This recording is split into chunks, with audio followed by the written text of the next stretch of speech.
Kila anamwangalia. Hatutaruhusu mtu, si mtu anaweza ongea bila kutusiana.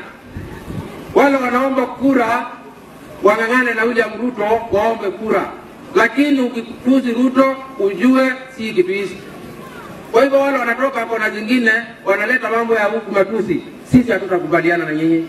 Please. Tunasema hivi, wale watu wanataka kutusi Ruto wakiwa kitu hizi. We can allow you. You have the freedom of speech. But we are not going to assure you of your freedom of the speech.